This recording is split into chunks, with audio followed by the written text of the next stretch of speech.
Okay, everybody, I see it is 6 o'clock, so we are going to go ahead and get started. Today we have Carolyn Ihde back for our small ruminant breeding management, and we are going to go over all things breeding. We are just about, like, 'tis the season, just about there. We're going to get prepared for that, and I will pass it over to Carolyn if she would like to do more of an introduction or just jump right in. Thanks, Lauren. I do normally like to jump right in, so let me get my screen sharing going and we will be off and running. So I'm hoping that you're able to see the beginning of my presentation. Awesome, thank you. So, yep, here we go. I gotta find my right buttons. There we go. Did it advance for you? No, it did not. There we go. Thank you. So hello, my name is Carolyn Ihde. I am the Small Ruminant Outreach Specialist for UW-Madison Division of Extension and Iowa State University Extension and Outreach. It's a collaborative position between the two states, and it started that in last October, and it's been really fun to get to work with producers in both sides of the river, I like to say. And so I live in Northeast Iowa with my husband and my two boys, sort of, because now they're away at college, so I get to do all the work now.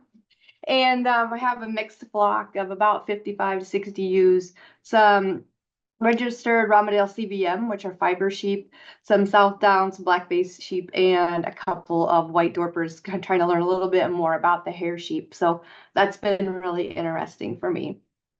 My objectives for this evening, and hopefully that you will adopt some of these as you move forward to your operations. But we're gonna go over selection criteria so that you are able to select structurally sound and correct animals to build a strong foundation for your flock and herd. It's really important to start with structurally sound and correct animals for the longevity of the animals and your enterprise. And we're going to take a look at your goals and resources. So compose goals and records to guide your decisions and measure success, and utilize those resources to maximize learning. So there's a saying we like to have: you can't monitor what you don't measure. And then the basis of this presentation will be on reproduction. So we're going to utilize the estrus cycle to determine the breeding schedule, assess female health, body condition scores, and nutrition, analyze reproductive technologies to determine feasibility, and compare and contrast accelerated reproductive systems. And then all important is keeping us and our animals safe by implementing biosecurity steps to ensure animal and human health and to decrease disease transmission. So that's really important, especially these days, and what we have going on the animal sector. So like I said, we're going to start off with that selection of the male. And this is a sheep and goat presentation. I have tried to use the terms male or female to denote males and females in both species, or ram would be a male sheep and buck as a male goat. And hopefully we can catch all different aspects, dairy, meat, and fiber in all of these. So we're going very back to the basics, but if you have specific questions, please don't hesitate to put those in the chat, or we can answer them there, or Lauren, she can stop me every now and then if we do have a specific question. So this is going to be a lot of it depends. So what does your flock or herd need, and consider your goal? So somebody will ask me, well, what's the best male to purchase for my farm? And my goals, like I said, I have 3 different breeds in my flock, are going to be totally different than maybe yours. And so maybe you want to increase your rate of gain. That we can do with proper male selection. Increase wool quality. That's another trait that we can bring in new genetics. Increase milking and mothering ability. We also can do that on the male side. And it's really interesting how we can determine and improve our parasite resistance through genetics. I've listened to some really good work that's being done on parasite resistance and measuring that through fecal egg counts. And hopefully next summer and spring, we can have some workshops for that. Increase, and I also have decreased birth weight, which maybe some people might be hesitant of that, but we know that as our fetuses increase in birthing weight, we have more problems during that birthing process. So maybe our lambs are actually getting to be too big and we will want to decrease them. Increase weaning weight. That's always an important thing we want to do, especially if we are selling those market lambs and kids. We want to have them increase their rate of gain as quickly as we can to improve feed efficiency and decrease our production cost. Increase carcass traits, although we don't sell lambs and kids on a grid in yield like we do cattle. It's really important as an industry as a whole that we can increase those carcass traits and carcass merits for our lambs so that we have customer satisfaction and that we can more readily have a product that our consumers know what they're going to purchase when they go to the store. Improved structural correctness is always something that we should strive to have structurally correct animals. Increase or decrease the number of lambs born. Probably not, we probably don't want to decrease the number of lambs weaned, but maybe born. When I first started with sheep, I had the goal that I wanted to have a 3.0 lambs born per ewe. That was my goal. And I had a great uncle at the time, and he's like, oh, I don't know if that's a good goal to have, but I was young and he knew more than me. And now I'm actually kind of going, yeah, I'm not sure if I like those triplets and quads. So we could also kind of go both ways with that. Or maybe our goal is just to do better at the fair. And so knowing which animals to purchase can help us to do that. So it's always good to sit down and write our goals out. I know that's a thing that we did probably while we were all in school or 4-H or FFA, writing our goals down, but it really hits home now that it's an important thing to do. And that's just a good way to communicate with others that may be involved in your operation, whether that be a spouse, parent, or kids. So the first thing we're going to talk about is those traits. So our visual appearance. So we like to say our rams should look like rams, our bucks should look like bucks.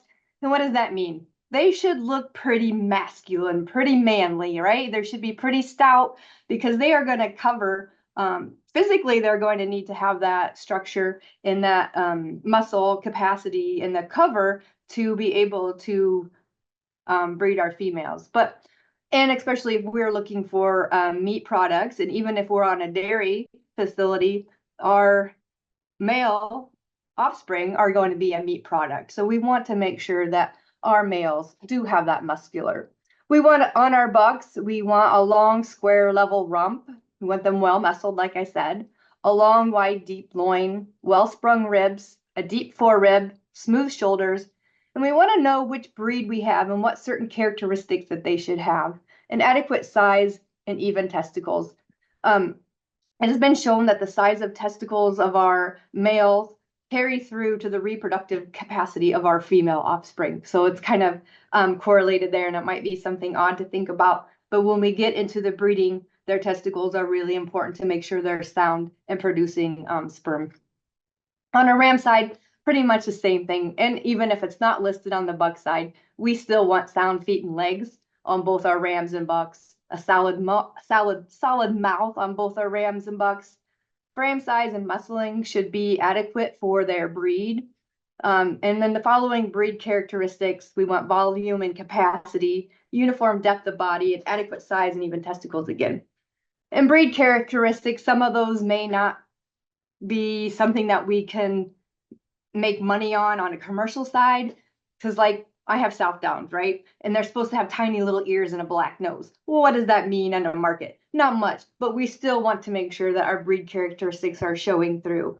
And if we're not familiar with the breed that we have, or we haven't selected a breed yet, a really important place or a really fun place to go is go and visit. Each breed will have a society or an organization that you can visit, and they will have a key to what their breed characteristics are. They may also have some pictures of those ideal individuals.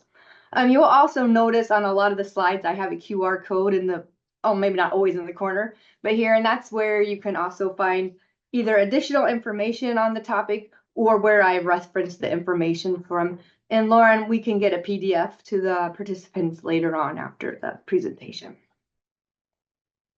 So that's what we do, either if we're looking at our own individuals to see who we're going to keep, or if we're going to purchase a ram. First of all, we're going to do a visual appraisal. What does he look like? And I know that when I'm picking out sheep, I just have a look that I'm looking for. My brother has another look. And that's what I love about the sheep and goat industry is we can, as producers, pick that look that we want and go for it. That's on the genetic, not the genetic, that's a phenotype. That's what we see. And I'm sorry that one of my images is not coming up. The images of the NSIP program. The NSIP program is a National Sheep Improvement Program, and they have over several years and several participants, producers, they gauge or they collect data and it's reported into their systems. And over years, they've been able to track the heritable traits and put an EBV. If you're used to raising cattle, it's the same as an EPD. So we can kind of gauge and measure what we think those genetic carry-throughs are going to be. And they're calculated on the performance of the individual animal related to the same flock and related to animals in other flocks by breed.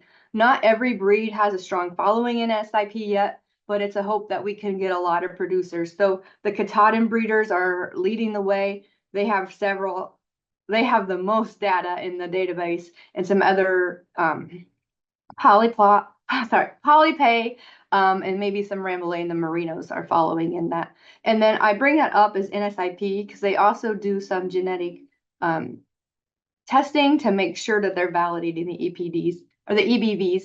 And also they do have a few goat herds that are following and collecting their data through there. And so they like to gauge the economically important traits that can't be determined by a visual appraisal. So like looking at those two rams in the previous slide, I can maybe not know what his birth weight is. I don't know what his weaning weight is. I don't know what his tendency to have twins or triplets his daughters would have.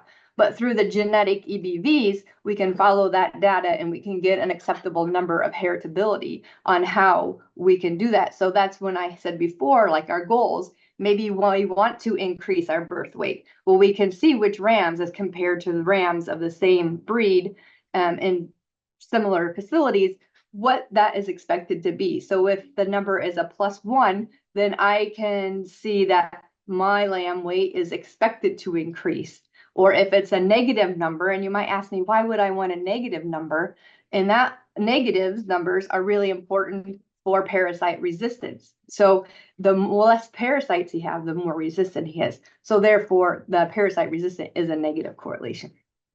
So if you want to learn more about EBVs, I can get you connected with the NSIP, or you can Google NSIP, and there's lots of information there if you like to think about the genetic side. And like I said, not every producer is going to have that information, and not every breed is there. But the more of us who get interested, and we can also, if your breed is not represented there, you can collect the data, and then that data set will be amongst your animals on your farm. So it would help you select animals from your farm based on the data collected.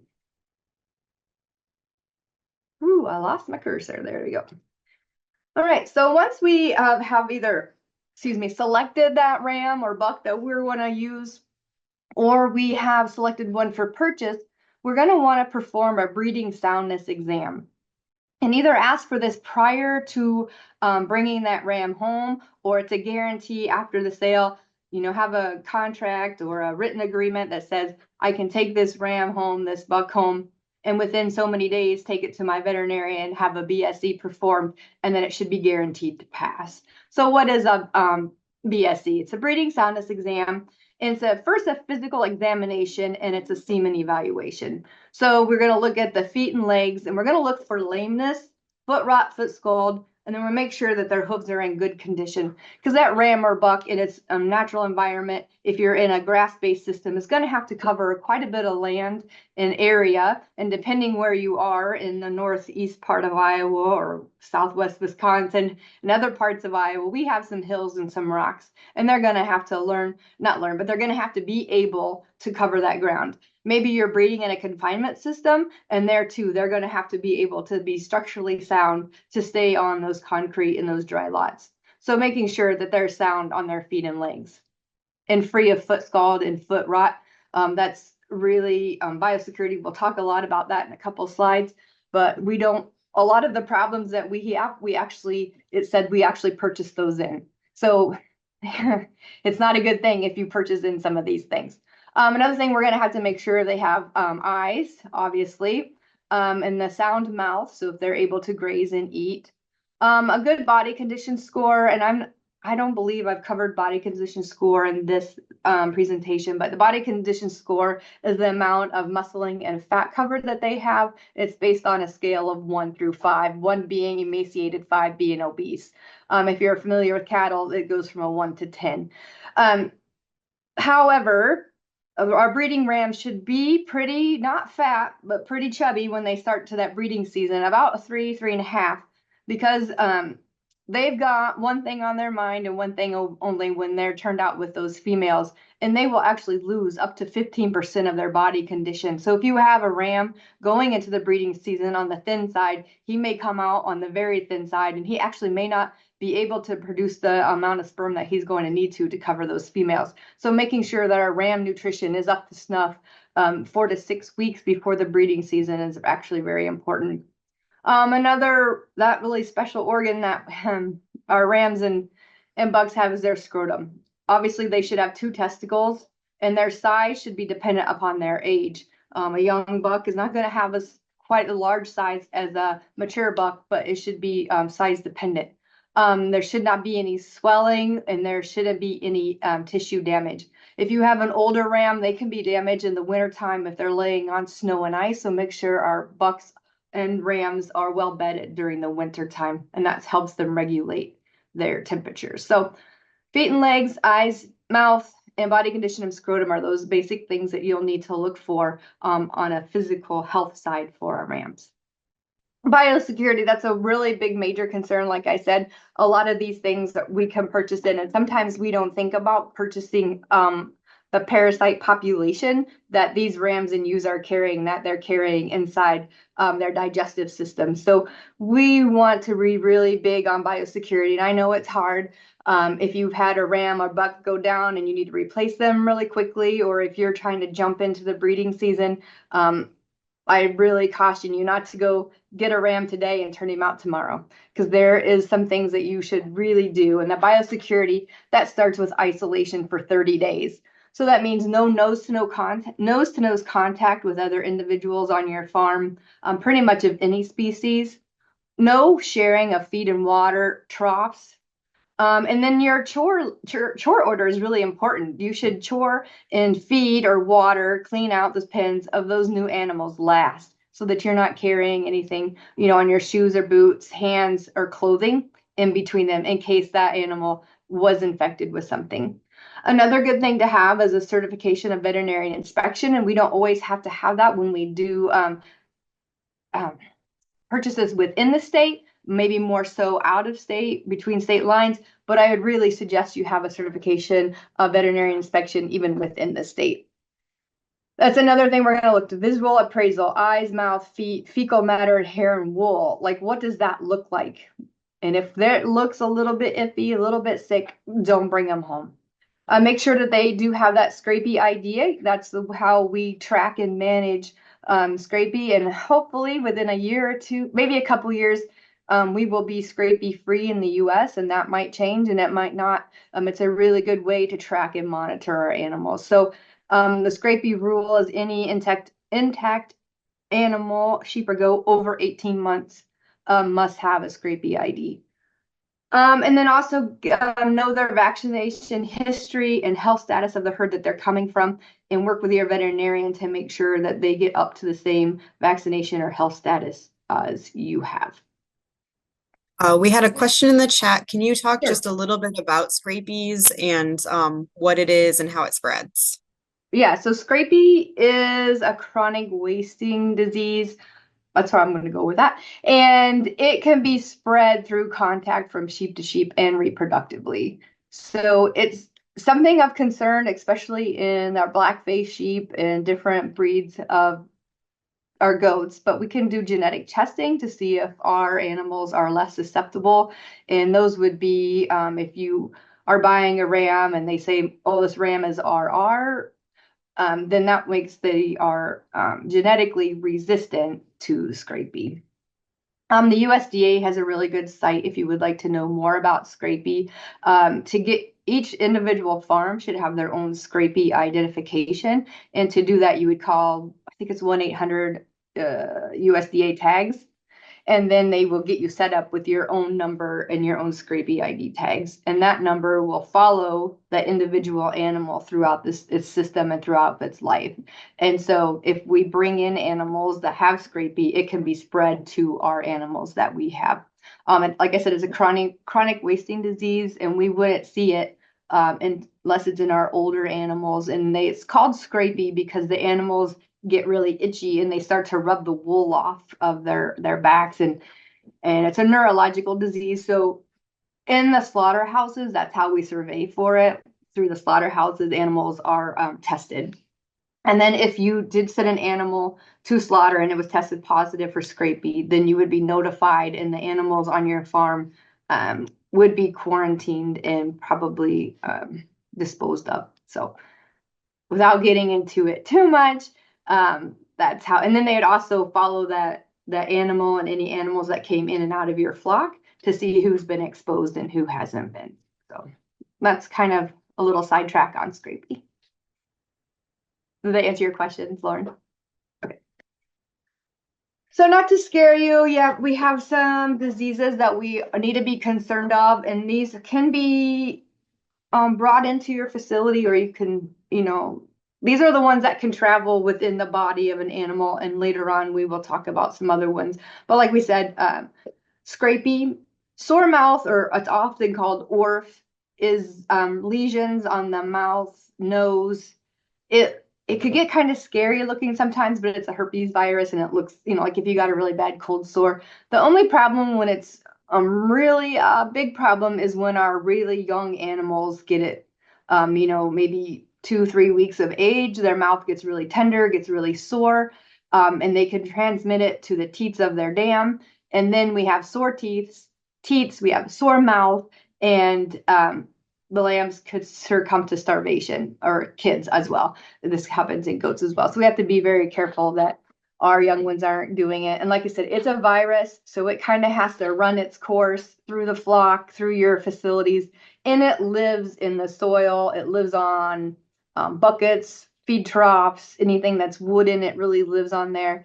And once your flock has it, it should be immune for several years, unless you bring new individuals in who haven't had it and there are open wounds, or that's the living virus. Foot rot and foot scald, that's another really detrimental disease to have on your farm.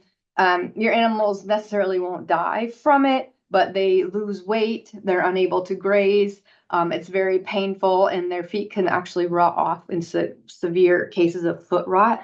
So we want to make sure that we are picking up those feet of animals that we purchase and bring on our farm, and making sure that we watch them for those 30 days. Foot rot or foot scald, if an animal has it, you can probably pretty much smell it. Once you smell foot rot and foot scald, and you know what it smells like, you will be able to walk by animals and probably smell that. So at all times, make sure that you are not bringing foot rot and foot scald into your farm. And I didn't mention on the biosecurity side, and I should have, but if you're visiting facilities to either look at lambs, sheep, goats, purchase them, going to a fair, we should always be wearing separate boots, separate footwear than when we come back to our farm, and making sure we're cleaning and disinfecting those, because it can be brought into our facilities if we walk through contaminated soil or contaminated manure and then walk into our facility. So even if we don't bring the ram home, we could still bring foot rot or foot scald home.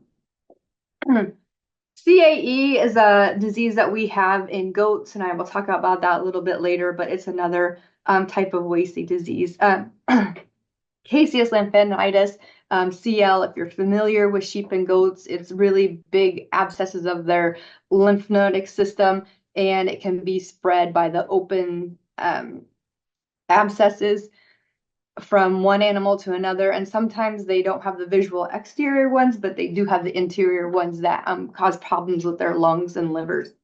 OPP in sheep causes hard bag and low milk production. Johne's is another kind of wasting disease, and brucellosis is rare in the US, but it's a severe disease. And then other diseases I consider is Campylobacter and chlamydia, and we'll talk about those in a little bit. Not to scare everybody on the diseases. Yes, they happen, but with good management and good upfront sanitation and cleaning and being aware of what animals you're bringing home, you can prevent a lot of these. Okay, so one question Lauren proposed to me before the presentation was, how much do I pay for a ram? And that's the age-old extension answer. It depends. I mean, you can spend $30 to $30,000, and anybody can justify that, right? But first of all, we have to consider our goals, consider our budget, and the value of the genetic improvement that that ram is going to, or buck is going to bring in. And then is it an investment for the operation, or are we just trying to get our girls pregnant and sell market lambs, or are we going to try to increase that female genetic side? Then maybe we're looking to we could spend a little bit more money on that ram because it's the value is going to be spread over more animals and more females. Or maybe that ram can bring in enough market value on his lambs to see or to justify purchasing a ram of higher value. I do have an example here if we want to run through it, but let's say we're going to purchase a ram or a buck for $1,500. We're going to keep him for 2 years. 2 years is probably a little low, but 3 or 4 is probably the norm, especially if you have a larger herd where you can do some breeding groups and prevent some of the inbreeding. And you have 35 does per year. And then when you sell that ram or buck in 2 years, we could get $300 of salvage value. And then assuming that the market value for our kids is $3.50. As we work through that, we can see that that cost is going to add $17.14 to the annual cost of that female. And if we are keeping our records and know our cost of production, we could ask ourselves, can I take on another $17.14 per female and be profit? Another way to think about that is how many extra lambs am I going to have to sell in order to recoup that cost? And another trait in NSIP is the mothering ability. So if you're working on increasing your mothering ability, it wouldn't be the mothering ability of the current ewes, it would be the replacement ewes or does. And can you recoup and be able to sell, in this example, 2.7 more offspring a year? Or maybe you would have to work through a wet. And that example, I would hesitate because $250 on a 60-pound offspring is actually $4.10. So that's, I feel, a little high. So this may be actually a few more lambs. Okay, so that's how we determine what the price of a ram should be. But I would think a general good breeding ram ballpark, I would say $400 to $500 is probably what you're going to spend on a good breeding individual of just decent quality. All right, so now we're turning onto that female side and the selection of a ewe or doe. And there's a couple places we get selection or replacement. We could either have replacement or go out and purchase those. So they're going to be a little bit different of how we're going to go about that. But remembering, we're always going to keep our goals in mind. We're going to think about, and we've talked about NSIP, and that data is not only on males, it's on females. And we're going to go into talking about conformation. I know I've stressed strong feet and legs, but we're going to go in a little bit more, and I'll show you some examples of what strong feet and leg structure looks about. And then knowing your breed standards, keeping records. Maybe you can talk to this with a mentor. Maybe you have a specific breed that's not as well known. Work with that breeder as a mentor. And there's another probably possibility once you get up to about carrying capacity of your operation. Personality is a big call concern in my flock. Like I've told everybody, I've called anything that can jump or crawl. And now I'm working all the ones that just bah all day long. So those are the personality traits. I had one that she averaged 3.0 lambs per year, but she wasn't a good mom, so she had to go down the road too. So just kind of make your goals and see where you want to go. So conformation on our ewes, we also are going to want them to look like a ewe. They should have femininity, and I'm not talking looking like a dairy cow or a dairy goat, but they should have some of those feminine characteristics because they're not going to want to be as heavily muscled as our male counterparts. However, they should still have some muscling to carry their body, but a strong, deep level top, a wide, thick, deep loin, because that's where our highest muscle cuts are when we go to the retail case. A long, square, wide level rump, a thick body and a well-sprung middle, because she's going to have capacity, one, to eat food to prepare herself, and then two, have enough room for those fetuses to grow. Strong feet and legs to carry herself and carry that extra weight of her lambs, because we're thinking if she's having 3 kids or 3 lambs and they're averaging 10 pounds, that's 30 pounds, and then plus all the placental fluids in the placenta itself. So she's going to have to be able to carry that.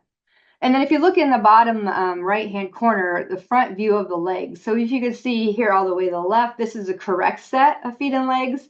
And then we have some deformities or some defects on the way these lambs are showing their feet placement. So the more structurally sound they are, the easier they can get around the feedlot, the pasture, and the most longevity they have. Looking at their rear view, we want a strong, solid set.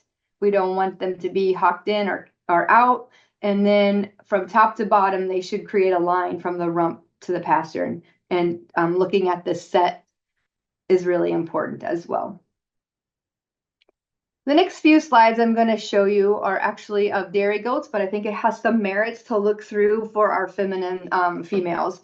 And this is taken from the American Dairy Goat Association. If you're into dairy goats, I have listened to a really good presentation on the complete linear appraisal system, and I can get you that link. The gentleman does a really good job about talking through everything a little bit more than I'm going to. But even though if you don't raise dairy goats or you're not raising goats, there are still some merits to these pictures and some thinking. And this is what you should be doing when you get your breed standards, thinking of what that ideal standard is. Even for crossbred, we have some ideal that animal should look like. In this linear appraisal system, the middle image is our ideal. So talking about strength, see how when we think about strength, the frailty of this one, and then this one is just a little bit heavy. Yes, we want our females to be big and growthy, but we also want them to be in balance. And this one may be more on the dairy side. We want her to be dairy. So a dairy animal will have some angularity to them. And also on the goats, we say they like to run uphill. So their withers should be higher than the rest of their body. However, this individual is too extreme. Looking at the next set of pictures, the rump angle is also very important in our sheep and all of our goat species. And again, the middle is ideal.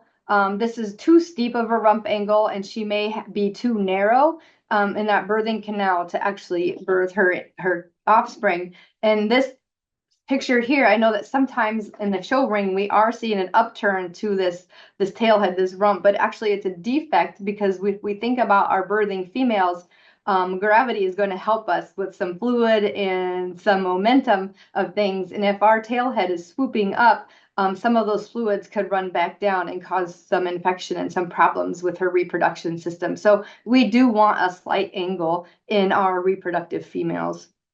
And then another place to consider, and that's due to birthing, right? We want her to have a wide rump width so that she has adequate spacing for those young to be birthed. And just a couple more. We have discussed about the rear legs already, but another really important for any female that we're going to have, even on our sheep, and that's one of the characteristics I feel like we haven't done a really good job, is to be evaluating the udder structures of our sheep, our meat sheep, and some of our other ones. So we are looking for strong udder attachments in the front, and we would want to call and start getting rid of the animals that are not meeting these standards, because they're going to have more problems with mastitis, less milk production, and they're not going to be able to be in our herds as long. And especially if we are purchasing our replacement females at a higher cost, we're going to want them to be in our herds longer. So we're going to try to select for those females that can stay in our herds and flocks for a long time. And then some more udder pictures to looking at, and this is concerned of udder height. So the more udder space she has, the more milk, and the more her lambs or kids are going to grow, or more milk in the bulk tank. So these again are ideal. And this, when it gets pinched through here, it decreases our milk production. It can cause damage to the udder, and so we do want a wide rear udder attachment. This might be something more concerned on our sheep side, so start to thinking about how those udders look. And the medial suspensory ligament is the ligament that goes, through the rear of our udders, and that's what actually holds our udders up and gives it some carrying capacity there. And so we want a defined, I feel like I was on this one, wasn't I? Yep. And then the udder depth. We want our teats to be at or a little bit slightly above the hawk, because when she's laying down, things can get stepped on either by her or some of her other herd mates, and that would cause damage to teats or the mammary system. And back to this one, a couple more. I think you can get the gist here. And placement, even on our sheep, a teat that's placed this closely to the leg, and even if we have a little wool growth, those little lambs are going to have difficulty time finding them and latching on, and we may lose some to starvation or malnutrition. And that's something really important, especially if we're lambing or kidding in the winter time. That teat placement is very important. And then looking at teat diameter, you can see how hard it would be for a little lamb, especially if we have a set of triplets or quads. They're just going to get smaller, and they're not going to be able to latch onto these bigger teats. And actually, smaller teats are almost as bad as having a too large one. And then also just structure and longevity with udders with this size. Okay, so we talked about testicles and we talked about udders. I think we're covered on those two parts, but some other favorable traits that we want to think about for our females: mothering ability, milking ability, parasite resistance, feed conversion. Is she a hard keeper? Is she a ewe or a doe that we just have to constantly keep a high concentrate diet in front of her so that she can keep her muscle mass and her fat coverage? That might be a little bit hard on our pocketbooks, if I'd like to say that. So can she manage herself in the system that we have? And we'll talk about grass-fed versus confinement fed in a little bit. Her age, can she last in the herd or flock for because 3 to 4 is probably your break-even part for her purchase and her raising, but can she make it to 6, 7, 8, 9, still raising triplet or twins, excuse me, without an excessive amount of added concentrates? So that's kind of our goal. And what's your goal? Do you always want to have a flock or herd of individuals that are 5 or younger? It's, like I said, your goals. Personality, that's something hoof health, the quality of the offspring. Maybe she always has 3 or 4 kids, 2 nice lambs, but are they of the quality that you want to be selling or you want to be raising? If she maybe has 3, but she can't raise them, or there's one that's always small and it's still not bringing market value, would you rather have 2 nice, large individuals? So quality of your offspring. Another thing to consider is birthing ease. Is that a female that we're always having to assist during the birthing process? Yeah, I'll have a ewe that I might have had to help a couple years in a row, but is she a first-time lambing, first-time kidding? Does she have 2 or 3 lambs in there? The more lambs or kids fetus that they have in there, the more difficulties that they are going to present. So that's back to one of our breeding goals with our rams. Maybe we want to decrease that number of lambs born, because that's a lot of heads and feet and tails to get going the right way. And then conception rates. Is she always breeding back within that first or second cycle? Because we don't want those ones that are extending our lambing or kidding seasons out 65, 90 days, because then that's more time, more management, and we don't have a concise group of lambs. Another question that Lauren asked me is, how do we decide how to select our females? And if you haven't figured out what you want to do yet, here are some other criteria you could go by. Select replacements from the dams and that were kidded or lambed early in the season. If you do that, then you know that female, she is always getting bred on that first cycle. And then that female will always be bigger to her cohorts, and then she'll therefore be able to breed sooner. So trying to get that. Selecting from multiple births, if that's something that you're working from. Select replacements from dams that have high lifetime productivity, again, longevity. select replacements from females that are less seasonal in their breeding. And we'll talk about seasonal breeding also later on. We'll talk about lots of things, but I don't know if we have time. So Lauren might just have to say, we're done. We'll continue this later. But the less seasonal they are, then the less tied to their normal seasons that you will be. And don't keep replacements from sires that are infertile during the hot weather, because this heat that we have had, and if we're going to want to start breeding, we may have some rams out there that are infertile, and that just might be what we're working with. And if our rams are infertile due because of heat stress, they will be infertile for about 6 weeks, because that's how long it takes for new sperm to be created. So I want to turn out rams on Monday, so we're hoping that everybody passes and everything's good. And then save replacements from sires that have the large, well-developed, problem-free testicles, because that comes through on the female side. Another thing we don't want to overlook is nutrition and what that plays in our selection criteria. So purchase animals that are raised in a similar type of production system that you are going to raise that animal. For instance, if I want a grass-fed system, then I should purchase animals that have been raised in a grass-fed system, because that producer, knowing or not, has selected animals that have done great in that grass-fed system, and that they are able to produce lambs or kids on grass and not without a lot of concentrates. However, on the flip side, if you want to raise your sheep or goats in a confinement, that's fine. Find animals that have been raised and they'll have selected for that.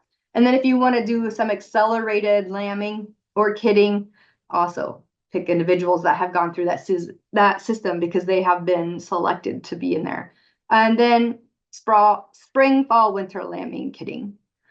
And a little bit on the nutrition, replacement female nutrition. So if you're keeping your own females, or if you're going to purchase them, make sure they have been separated from their male counterparts and the feeder lamb counterparts. One, so you don't have any incidental breeding, because those smaller rams or younger rams, they can actually be fertile at 4 or 5, 6 months on the kid in some prolific sheep breeds. And then keep them also away from the feeders, because once our female sheep reach about 80 pounds, they should be decreased in the amount of concentrates they're getting. And likewise on our goats, once they hit 65, 70 pounds, they are no longer going to need to be on full feed like their male or feeding market lamb and goat counterparts. And then decide if you do need to add some concentrates for their optimal growth. It's hard for individuals to reach mature size on grass alone. And prevent overfeeding and excess fat, because that deposits in the mammary systems and decreases their ability to produce milk. And then always have salt, minerals, and vitamins and fresh water for them. And then I have another slide here on biosecurity, but I think we hit that pretty good. So it's the same as our male side. Now we're going to get to talk. Is there any questions, Lauren? Okay, very good. So going on to our breeding, we're going to talk about what is normal. And that's what we call in-season breeding. We're going to discuss the estrus cycle, body condition scores, nutrition, flushing and marking harnesses, and some terminology you may hear in the business being said around, and maybe I'll help you clarify some of those.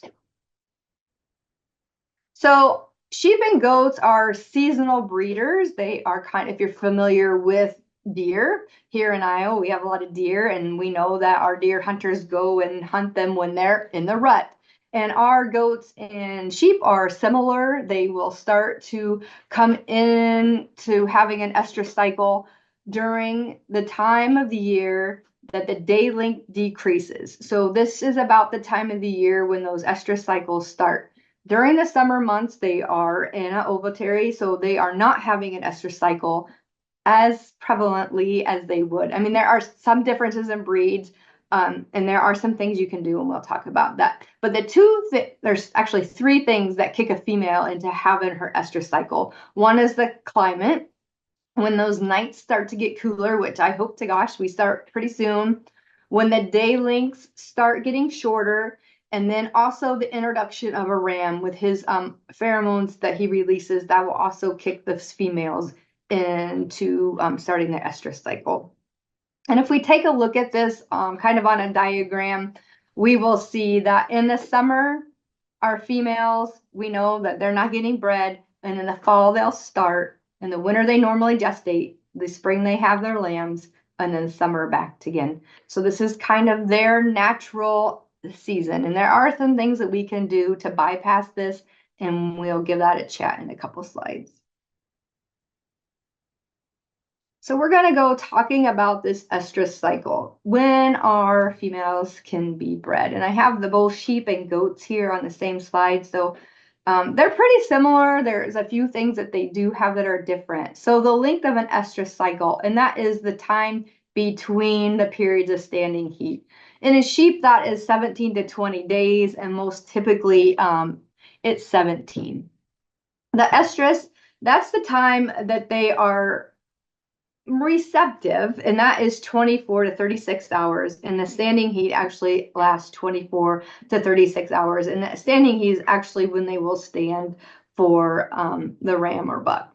And the ovulation happens 24 hours from the onset of estrus. And so all of this stuff just happens naturally, and we really don't have to know a lot about it. But it's nice to know, because if we are trying to get our birthing, our lambing group in a 30, 35-day window, then we'll need to leave our rams out for 35, 60 days, and all of our lambs should be born within that time to make a nice tight group. And that will give her an opportunity to at least cycle through a couple, 3 times, but that's dependent. So you could actually cut in that shorter. So 35 to 45 days is actually good, but 60 days will catch almost everybody. And that's a pretty good thing. And here, Lauren, is where I was going to answer your question. So here you see ram ratio of 1 mature ram to 40 plus ewes. You could spread that out to 60 ewes. However, you won't be able to do that in 35 days. He's going to miss some, because if you've ever been around a ram in the breeding season, he's going to be pretty close to following a couple of ewes, and he may miss some that maybe some younger, less aggressive ewes. The ewes or does will seek out the male, but if there's a breeding group of a few females already in at the same time, he might miss some of those. So a mature ram, we like to say 1 to 40, 45. And then if we have a young ram, not quite a yearling, 10 months, 12 months, up to 15 months, we like to say 1 female per every month of their age. So if he's 10 months old, 10. If he's a year, 12. We can maybe go up to 15, but we don't want to do any more than that, because he's probably not going to have the mature size as a mature female, and he could actually get hurt if your size difference is a little bit too much, and we just don't want to also get him worn out. The same for the bucks, the goat bucks. And the gestation length of sheep is 144 days to 151, and that is breed dependent. So some of those more prolific type ewes, if they're having more multiples, they may go sooner. So they can go actually 4 to 5 days early or 4 to 5 days late. On the goat side, it's pretty similar, but it's 18 to 24 days, and a cycle is most typically 21 days. The estrus is 12 to 48 hours, and the standing heat is 24, but the ovulation is a little bit different. And when this information comes into be of importance is when we're going to do some AI or ET. So we're going to have to match up those schedules. And knowing that the sperm is not fully mature when it leaves the ram, and when it goes through the system of the female, then it actually matures. And so we have to have our timing right. And that's why some of this is important. And then for a buck turnout, you want 40 to 45 days. And they are actually can cover less females. So 1 to 20 to 30. One buck for 20 to 30 ewes. Sorry, toes. Getting all my sheep and goats mixed up. And then the gestation length is 145 to 155. Okay, and some terms that you may have heard of, flushing. And flushing is the increase of nutrition prior to the breeding season. And this helps if our ewes are a little bit thinner on the thin side. So the science behind it is, our nutrition has increased, therefore I can carry and I can care for more offspring. So if we increase their plane of nutrition, 2 to 3 weeks before, and then 4 weeks after the breeding season. Then we have what's called flushing, and we've tried to increase our conception rates.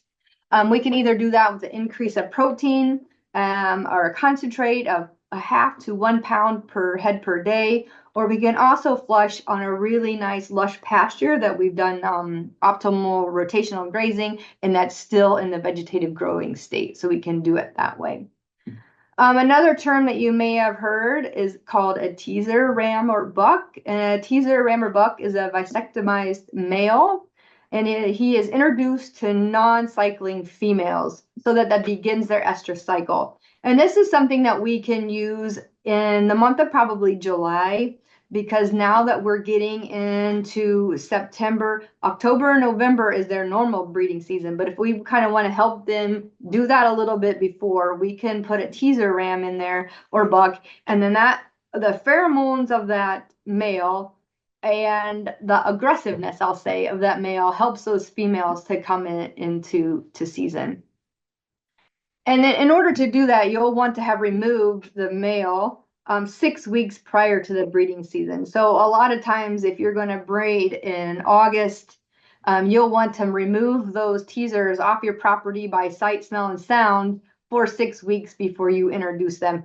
And that way, it will help all those females start cycling together, and that you will have a closer breeding season. So that's why we use a teaser ram. And we'll let him in there 2 to 4 weeks so that she can go through one cycle. And this also helps lessen the work of a breeding male, because a breeding male, he's going to want to chase and kind of chase those females to get them into the reproductive stage. And if it's hot, or if your ram is young or older, some of that work being done by a teaser actually helps your breeding conception rates. Another thing that we see a lot is a marking harness. And a marking harness, as you see in the video or the pictures, is a crayon that's worn on the brisket of the male. And when he mounts the female, it leaves a mark on there, a really distinct mark, and to know that that female has been attempted to be bred. And sometimes you'll see 1 or 2 little stripes, especially if you have a lot of ewes synchronized together. And then I didn't mention, if you do have your ewes synchronized, you'll have to use more rams, because he can't breed 15 in a day. So it's more than 3 or 4 in a day. And then if the ewe or doe is well covered with markings, you can assume that she is bred. However, let's say these rams are wearing orange right now, and we know that the cycle of a female is 14, 20 days, we'll want to change that color. So if she is rebred with a different color, we know that either the ram or buck is not fertile, or there was an issue with her being bred. And so usually we can do one skip, because that's just nature, right? We may have turned the buck in at the tail end of her cycle, and she might not have gotten settled. But if we start to see that happening, then we know that something's wrong with our breeding schedule. Another thing that it helps us to do, if we go out there every day and mark down the female's identification number on what day she was bred, then we can actually calculate her due date within, like I said before, 4 to 5 days. So that's really helpful. Just really good breeding management to wear those. The only downside to these crayons is you have to replace them. On my rams, about every 6 to 7 ewes. They really don't last very long. And so you have to be able to catch that buck or ram in order to change that crayon. Because if the crayon is gone, there's no buffer, and it can rub the rump of a female raw if there's no crayon in there. So just some things to think about. We talked about some diseases before in the biosecurity section, and I said that we'd come back to some of these diseases, because these are the diseases that can be spread reproductively. And so the first thing you want to do when you bring sheep or goats home is to establish a veterinarian client-patient relationship. And that's more important now than ever because of our antibiotics, our antimicrobials. We are not able to get those at our local farm stores like we used to. We have to have a prescription for their use. And so you'll want to get a veterinarian that you are comfortable working with. And Discuss the health risk and status in your goals. And testing may need to be performed. So you can test for several of these diseases to make sure that those animals are not coming to your farm. And if you do have those on your farm, then you can create a program to, either be OPP free. Uh, there's some other ones that you can do some different management strategies, and Yoni's free. I don't have that on this list. It was a different one, but and there's some that have vaccines for, and some that we don't have vaccines for, and some that are zoonotic. And zoonotic means that they are able to pass between animals and humans. And some of these that cause abortive diseases in sheep and goats can also cause abortions in human females. So it's really important that if you are a female and you're pregnant, you're not around the birthing fluids and the young sheep and goats, even if there's not abortions on your sheep or goat farm. And so Campylobacter, chlamydia, there are vaccines for. Sometimes they're really hard to get in the time that you want them. Cache Valley virus is carried by mosquitoes, and it's a really kind of a tricky one. It's moving its way north, so we are seeing cases of that, and it's really dependent on when she is exposed to the virus. Under like 40 days, she'll abort the fetus. Around, I believe I'm getting my days right, 40 to 65, 70 days, the fetus will be deformed when it's born. And over 80 days, there won't be any repercussions. So that's kind of a tricky one, and they are working on vaccines. It's hard to get vaccines for sheep and goats because of the size of our industry. Listeriosis is from mismanaged silage and hay. Toxoplasmosis, we know that it can be carried by cats and birds. And Coxiella, that's another one that can be spread to humans, and it's like having the worst case of COVID with diarrhea forever. So not something that we want to have. So making sure that we're talking with our veterinarians about what kind of diseases we could experience in our area and what to do for them. Okay, so moving into gestation, what is happening? So these mamas, we can tell, are getting really close to parturition. That's another word that we use for calling the birthing of lambs and goats. So this is actually my mama. She had 3 babies last year, and these are some other really big. It's a really great management type to the different management phases, and then it can determine what day you need to breed. And then if you already know the day that they're bred, some of this is a calendar. You just find the date of service, and then it tells you what day. And there are also some you can just enter in the day it was bred, and then it automatically calculates those days for you. So those are really fun and important to use. Another tool that we can have for detecting pregnancy or the date of birth is an ultrasound, and these will more than likely need to be done by a veterinarian or a trained technician. And there is a cost with this, but then there's some also benefits. And it verifies pregnancy, the fetal age, and the fetal number. And the benefits to that is you can allocate your feed differently. So if you're having females that are having singles, they need less nutrition and less care during gestation time than a female who's carrying quads. So then you're able to manage that. And then you also be able to know that who's going to need more watching. And then lamb number management. Maybe you can graft some lambs or kids onto some singles. And then you can make call decisions. If you have some open females, you can sell them. And the best time to sell, money-wise, sell call animals is around November because some of the markets that they would hit.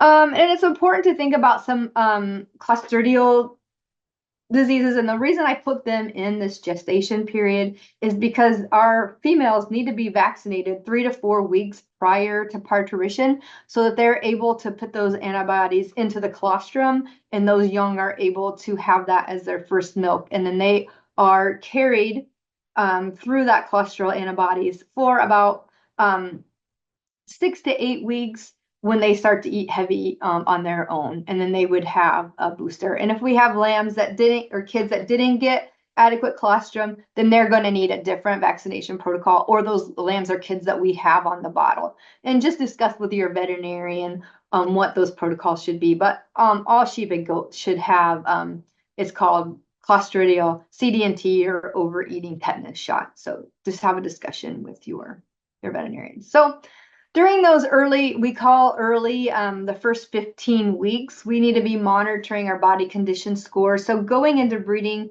they should be at a 2.5 or 3, and they should carry that throughout, and maybe even try to get a little weight on them prior to kidding. But we don't want them to be too heavy because that could cause some problems. Always have salt, mineral, and water.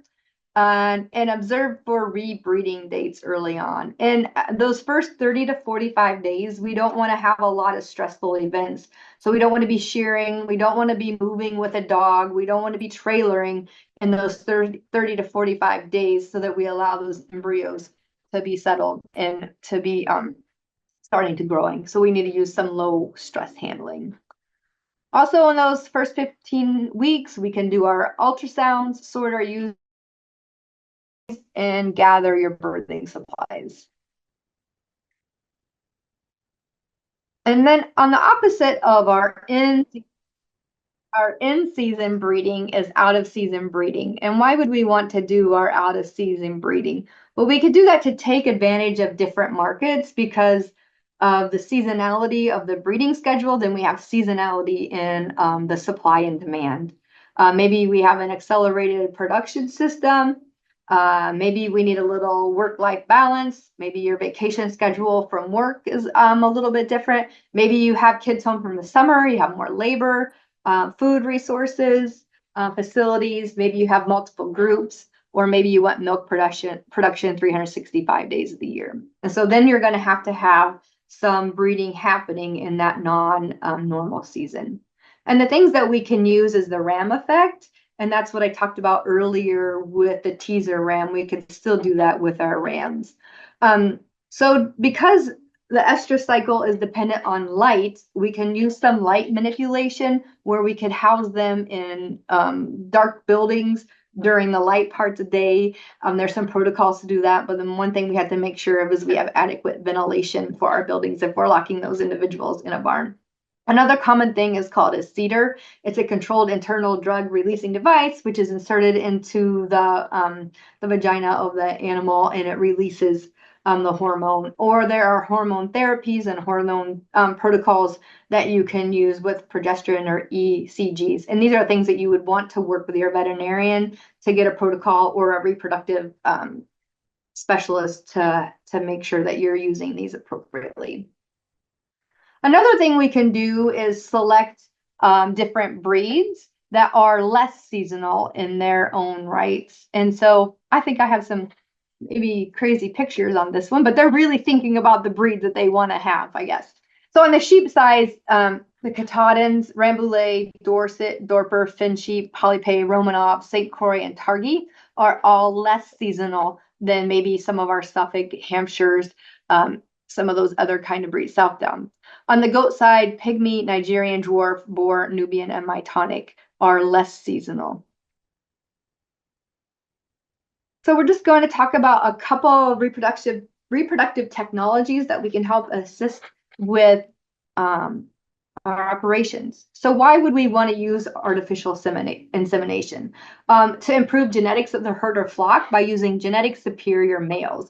Maybe we can't go out and buy a $10,000 ram. However, we could purchase some straws of semen and still have that genetic material into our flock.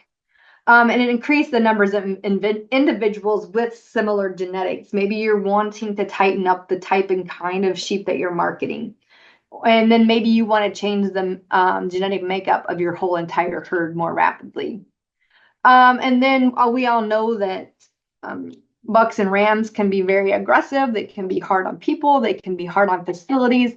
And maybe if you have some artificial insemination, you have less need of having a real live male on your property. Some superior genetics at a decreased cost. This could, however, these technologies and this protocol does have a cost to it. And then also importation, if you would like to get some different breeds that are not available in the US, importation is possible. However, that's a whole nother webinar. And then we can decrease disease transmission. So that's some of the benefits to artificial insemination. However, on the sheep side, it is a surgical procedure. It's called laparoscopic, and they must go through the abdomen straight into the urine. For a sheep artificial insemination. So therefore that has added cost. On the goat side, we can do laparoscopic, we can do vaginal insemination, cervical insemination, or transcervical insemination. So there are different things available on the goat side. So AI is a little bit more readily available. And I also found a whole course, a video course, if you're interested in an artificial insemination for your goats, you can go ahead and go through that course. Another technology that's being used, and on the sheep side a little bit more, is embryo transfer, because we can improve the genetics of our herder flock by using the genetics of our superior females. And then we can increase the number of individuals with similar genetics and change the genetic makeup.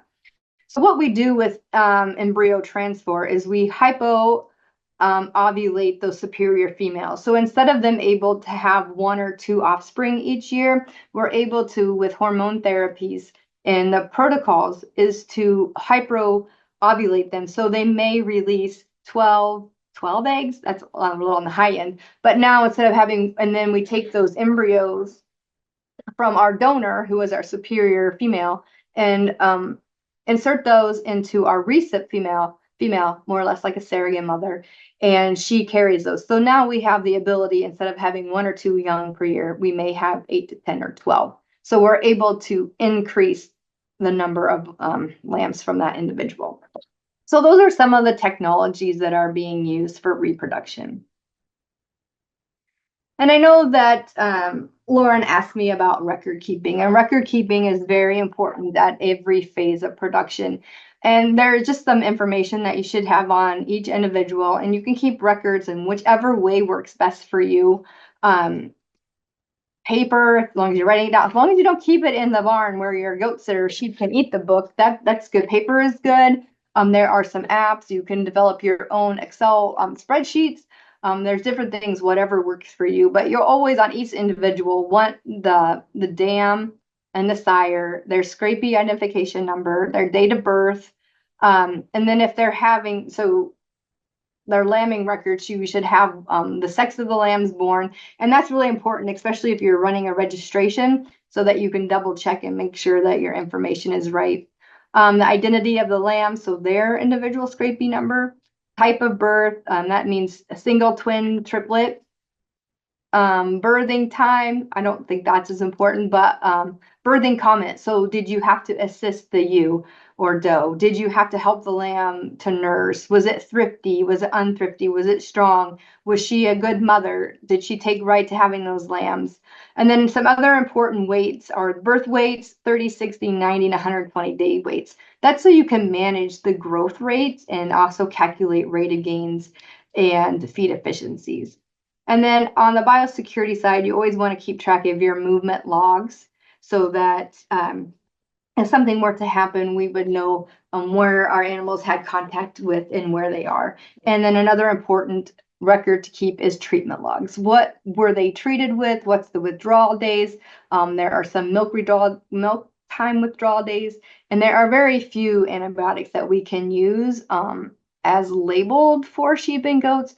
So we're going to have a prescription from our veterinarians, and keeping those numbers is important.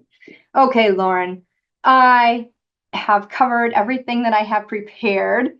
And if others want to know more information, they can visit the Topic Hub or the website that I have at UW-Madison. Follow us on Facebook, or contact me via email or telephone, or get in contact with Lauren. So thank you. And if there's any questions, I can answer them at this time. Yes, we had kind of a theoretical question. So Okay. this person has or in theory will have a direct sale set up, They're wondering if it's feasible to have 12 groups for lambing every month. So is it possible with the correct management to lamb every single month of the year? Theoretically, but you're going to give up some in your conception rates. You're going to increase your production costs. Um, but another way you can do that is possibly by having sheep that grow at, or goes, I don't know, at different rates. So, maybe the one lambing and then having a window of what that target market is. So maybe you can extend it from market ready being 115 to 130 or 40. And so that gives you another 5, 6 weeks, 7 weeks that you could extend out that one lambing. So maybe you wouldn't have to lamb every month. Maybe it's every 2, 2.5 months, if that makes sense. I put in the chat if there's any additional questions, feel free to put them in. Do you mind talking just briefly about your meat goat cohort that Oh, you're sure. starting this fall? Yes, I was gonna put that on. I totally forgot. So for those of you, maybe can you like Google it and find it and then we can put it up maybe? Yeah, Okay. I'll grab that. Okay. Yes, so we are starting a meat goat cohort, and it's for those people who are interested in raising, or maybe you raise meat goats right now, but it's a cohort. So we're going to group together producers who want to learn, and we're going to meet probably monthly or every 2 months, and we'll have a topic of discussion. So we'll start, and we'll take deep dives. Like today, we just floated on the surface. So we're going to meet as a group via Zoom, and we're going to talk about nutrition, parasites, marketing, reproduction, and we're going to be as a group, and then we're going to have planned field trips. And so it's really open right now because I really want to take the input of those individuals who want to join on what they want to learn specifically, when they want to meet, and how they want to go for it. So, but I'm thinking, we'll have videos to watch, we'll have readings, we'll have discussion, and we really want to learn from each other. And I want to have guest speakers who are experts on the topics, because I'm nobody an expert on every topic, but I can get those university professors or the industry people who are the experts in each category, and we're going to learn from them. And so I'm really excited about it. You can sign up now. We're going to try to have our first meeting in October, and the sign up, you'll see it has what day of the week works best, what time of the day works best, and so that I can really get the group so it's for them and what works best for them. So if Lauren, if you were able to put the link in there to register, or you can give me a call or send me an email and we can chat about it more. But thanks for reminding me of that. Yes, absolutely. I was very excited when I saw the press release for it. So I included the news article in the chat and then also the link to the registration. So that's all in there. Great. And then I did get another question in. The question is, what is the best breeding facility you would recommend, minimum sizes, etc.?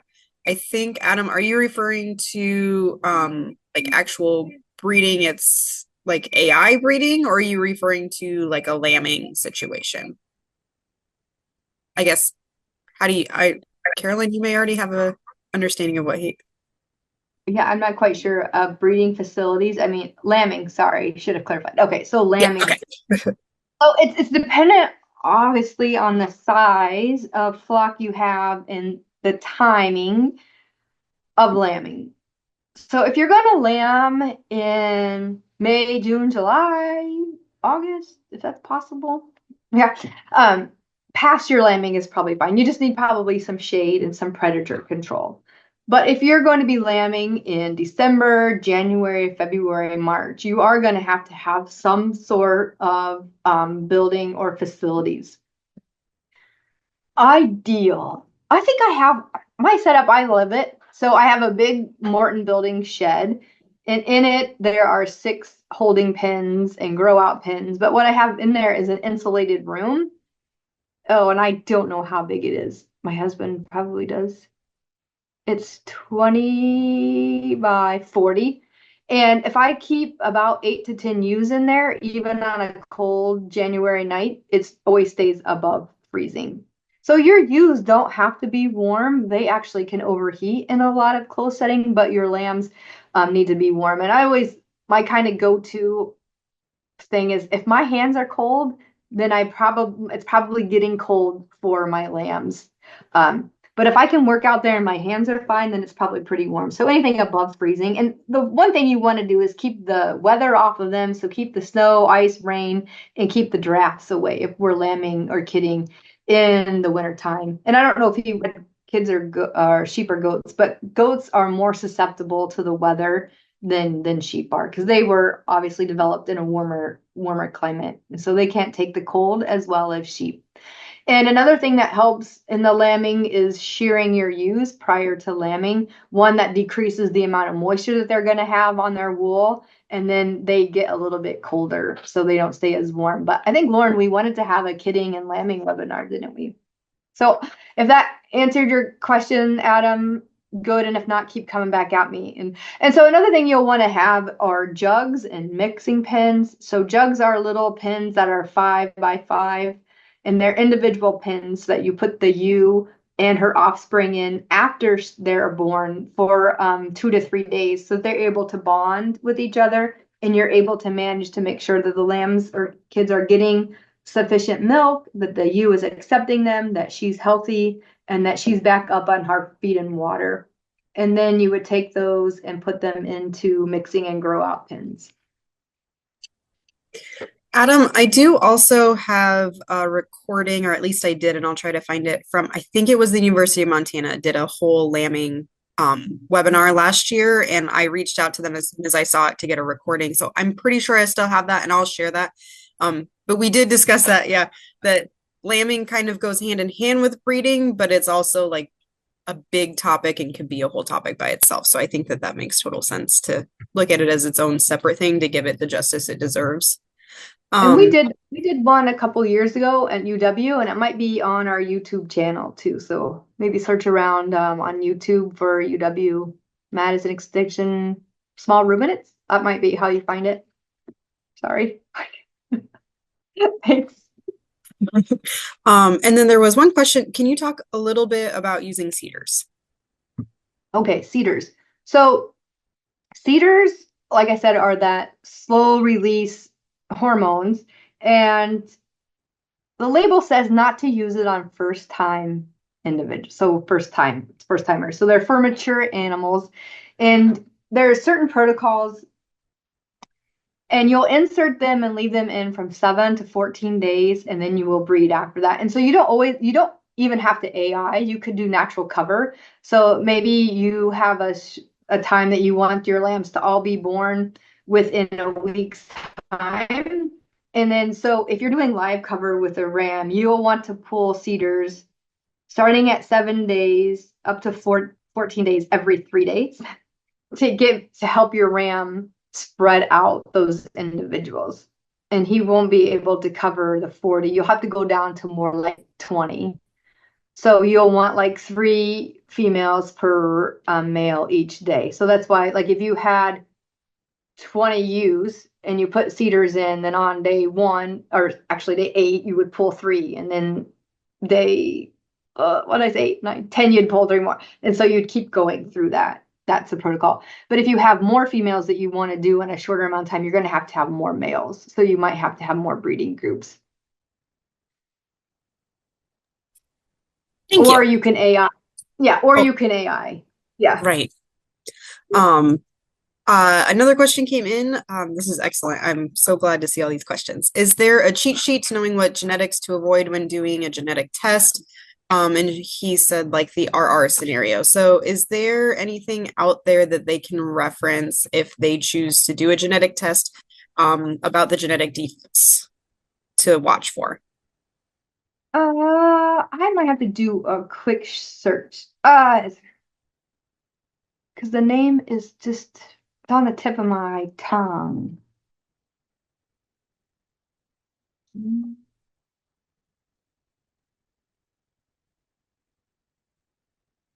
The one I'm thinking of is called, and I'm not endorsing any company here. I'm just giving the ones that I remember. So Gene Check, if you Google Gene Check, Um, is there one called Flock 51? 51, 51. Block 54 is another company that does that. And yeah, I think those will get you some really good information. Yep. Um, I'm assuming it's kind of like cows where the best way to know is using registered stock because it's reported it carriers through that registration service, I would assume. Does that is That way, and it's not quite that way in sheep because I only have let's say a third of my flock is registered. However, you can test all of your animals, and we do that through an ear sample. So it's a little tiny, it's a applicator that looks like an ear tagger, and then when you push it, it just takes out a little piece of tissue, and you can take that out, and then you can get that information. And it doesn't have to be registered animals or not, but you can ask the breeder if they do genetic analysis. A lot of the top breeders do because that they're wanting to know that on their genetic stock, and that's how they advertise their stock. So always ask for a test. Or if they don't test, ask if they're willing to provide a test before you purchase, especially on those higher dollar individuals, and even on the ones that are not. If you want to start with what you know, then start that way and look for that. Uh, yeah.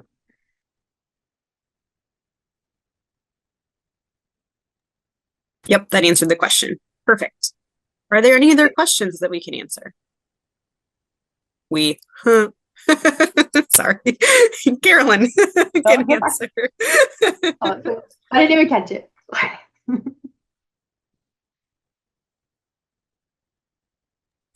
Okay, excellent. If you guys think of anything, you're welcome to reach out to me or Carolyn. She's gonna be the go-to if you want like direct information. And then it helps me to know kind of what people are looking for webinars and what information is needed to fill the gaps out there. So feel free to reach out to me to let me know if you're interested in a certain topic, and I will try to get on that. The next webinar that we have is here in a couple weeks. It'll be on September 12th, and that is about working with your ag lender. So I've got Ryan Droletti, who is a farm management specialist, and I lost her name as soon as I went to go say her name. She also was an egg lender in a previous life. So she has a really great wealth of knowledge about working with an egg lender, and they can kind of answer those questions for that. So we will see you guys in a couple weeks.